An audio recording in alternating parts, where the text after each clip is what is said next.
16 millions de fumeurs recensés actuellement en France, et parmi eux, Pascal. Cette cigarette est la dernière. Je vais vous demander de fixer la main avec les yeux. Voilà. Peut-être même dans quelques instants, les paupières vont avoir envie de se fermer, se relâchent complètement et totalement. Voilà. Au bout de 2 heures d'hypnose, le psychologue Jean Dorido aura réussi l'impossible. Faire que Pascal ne touche plus une cigarette, et ce, sans aucun substitut de nicotine. Ce n'est pas un tour de magie. En 10 ans d'exercice, plus de 3000 fumeurs ont mis fin ici à leur dépendance.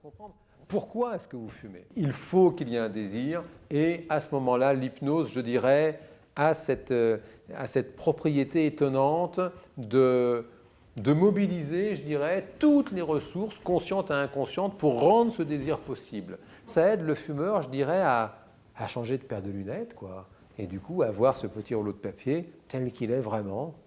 L'hypnose est surtout connue du grand public par les spectacles à sensations, mais elle fait l'objet depuis le 19e siècle d'études scientifiques très sérieuses.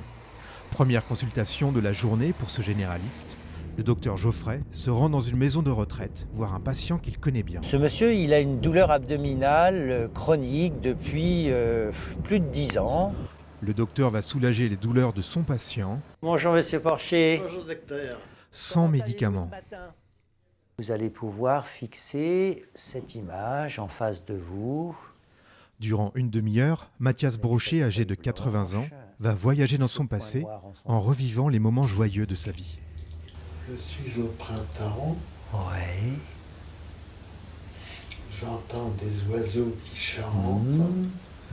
À l'issue de la séance, sa douleur au ventre a disparu. J'étais un peu inquiet parce que je n'en avais jamais fait. Mais finalement, ça s'est bien passé. Je me suis senti plus calme, plus détendu. Aucune prise de médicaments, donc aucun effet secondaire. On rend réellement au patient tout ce qui lui appartient, toutes les ressources qu'il va pouvoir puiser pour pouvoir se soulager, se guérir. Le docteur Geoffrey pratique l'hypnose depuis peu. C'est à l'hôpital de la Salpêtrière à Paris qu'il a tout appris. Donc en se plaçant en petits groupes de 2-3, fixer un point. Voilà, le professeur Jean-Marc Benayem a créé le diplôme universitaire d'hypnose médicale il y a 10 ans. Cette formation, reconnue par l'État, est suivie ce jour-là par 70 professionnels. Ainsi focaliser cette sensation dans un seul endroit. Pour le professeur, il s'agit de soigner la personne et non la maladie. L'hypnose, c'est de s'intéresser au patient. Parce qu'on se rend compte que si on considère le patient comme une personne qui souffre et qui a quelque chose à dire, qui nous guide, alors on peut réduire les médicaments, parfois les supprimer. On aura moins de plaintes, sa qualité de vie sera meilleure, les temps d'hospitalisation sont diminués. Bref, on résout les vrais problèmes.